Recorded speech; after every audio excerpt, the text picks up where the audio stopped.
Welcome back, everybody. This is my week 3 recap.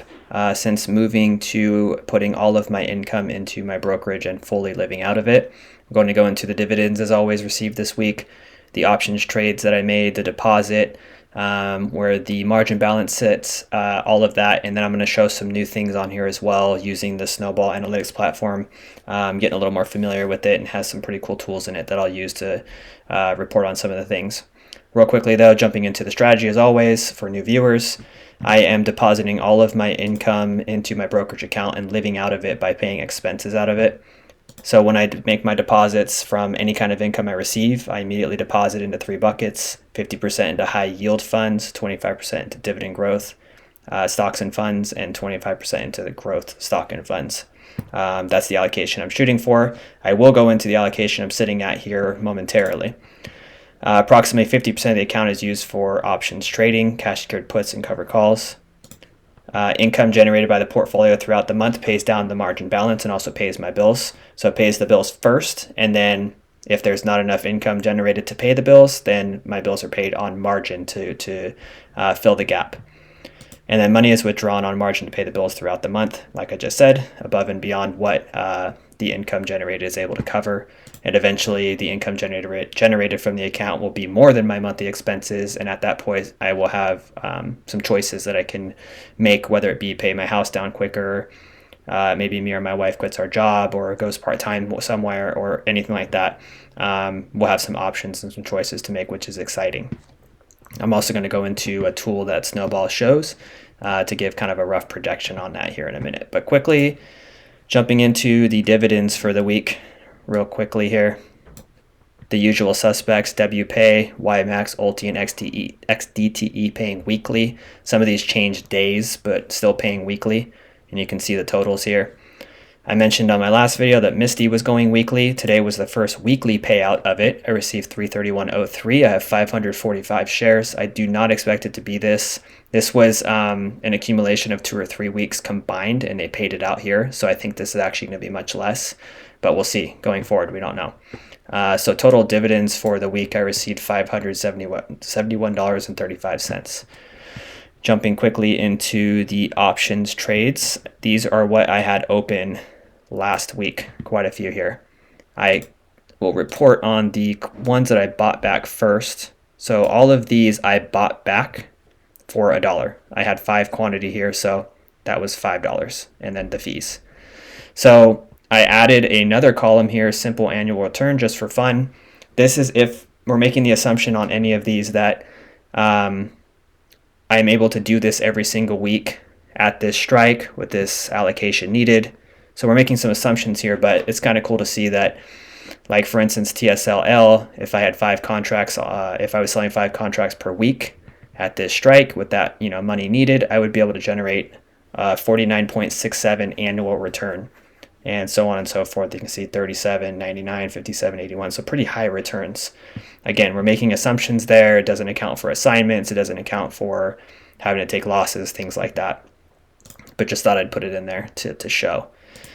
I also bought back my Pepsi contract, my covered call that I had. It got pretty close to the 155 here, closer than I would like.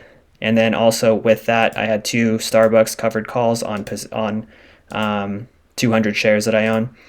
All 3 of these contracts are ones that I didn't want to lose. So I actually want to hold on to my 200 shares of Starbucks and my 100 shares of Pepsi. At first, I wanted to wheel 100 of the Starbucks shares. I don't want to do that anymore. I want to hold on to them because I am shooting to get closer to the allocation of my portfolio, and I'm going to go over that here in a minute. So because of that, I'm going to keep all of these.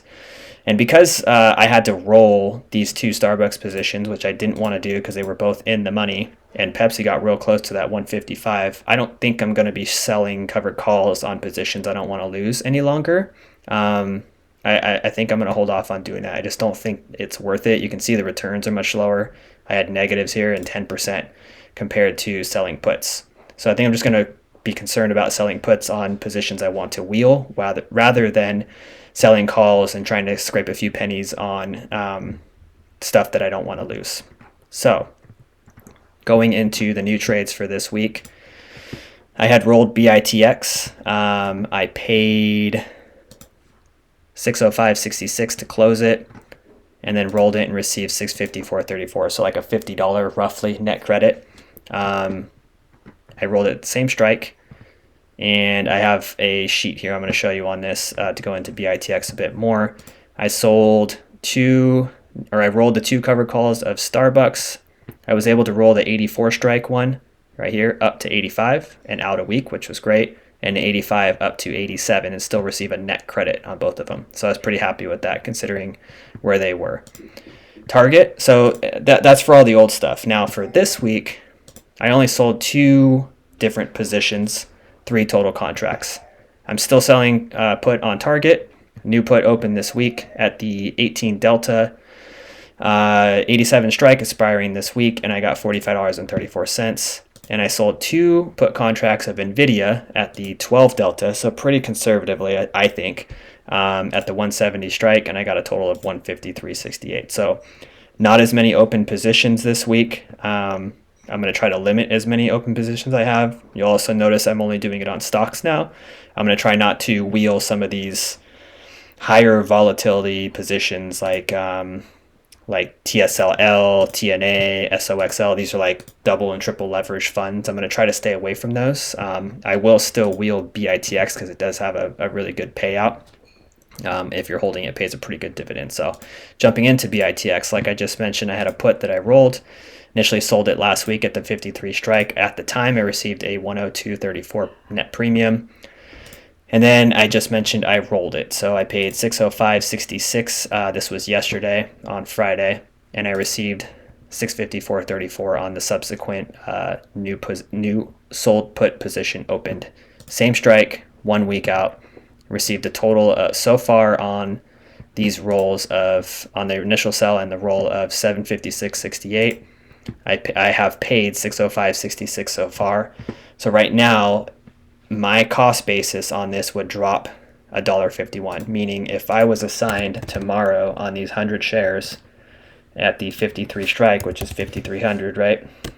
And you add that in here, let's just say I was assigned, my cost basis would not be $5,300 any longer. It'd be $51.49. So if, like it is right now, BITX is pretty low, and I want to just get out of it and get back to selling puts because puts are more profitable, I can get out instead of worrying about the initial cost basis. I can worry about the net cost basis and just get out at a break even. So I could start selling covered calls at this price, so lower, right? Rather than the 53 if I don't think it's going to recover quicker, or I'm just tired of holding it, or whatnot. So I've mentioned in the past I'll decide that on a case-by-case basis. So we'll see how this position goes in the next couple of weeks, and I'll report on it here.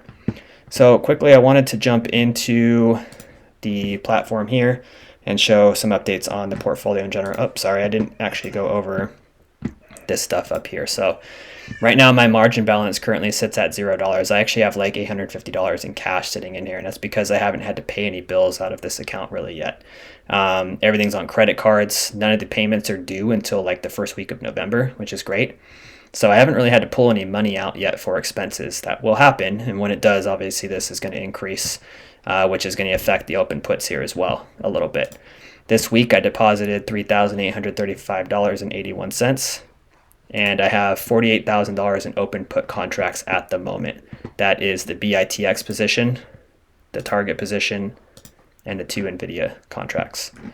So total income for the month so far, $2,192.99. You can see options and dividends pretty just about dead even here. That won't stay the same, but for now, and we've got 2 more Fridays left in this month to make more income. So I'll report on the next week. Now, going back to this, $102,000 is where the portfolio sits right now on 109 invested. Most of that is Misty. Misty's just been killing lately, just dropping like crazy, but not making any decisions on it at the moment. Current 40%, 41% almost passive income. Lost my train of thought there for a second. So the yield is pretty high, higher than I expect it to be. Now, I wanted to go into my allocations. Like I've mentioned in the beginning, I want high yield funds to be about 50%, which you'll see here. I want dividend growth to be about 25 and growth to be about 25. Quite a ways off right now, 59, almost 60.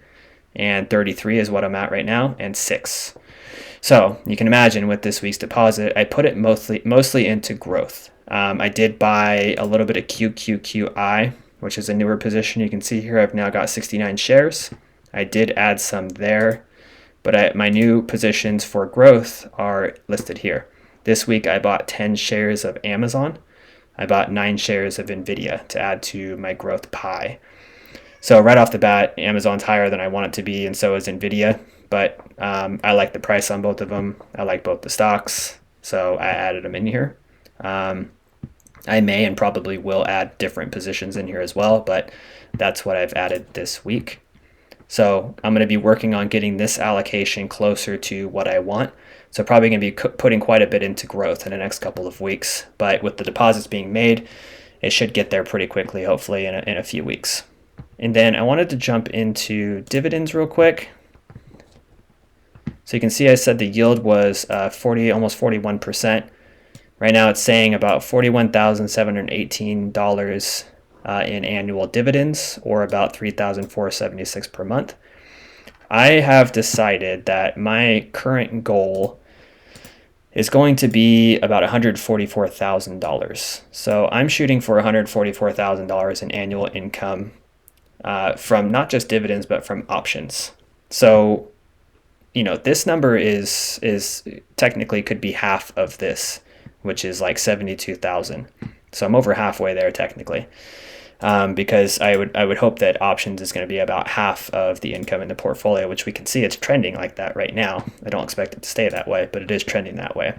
According to Snowball here, if I am contributing about $9,500 per month, which I think is on the lower end, I went conservative on all these projections. I put a 12% dividend yield, which is much lower than the 41 that I'm looking at right now. But because I'm going to be putting more into growth stocks, that's going to change. And a 0% dividend growth. So this is with no dividend growth. It says that I would get there in about 5 years, in 2030.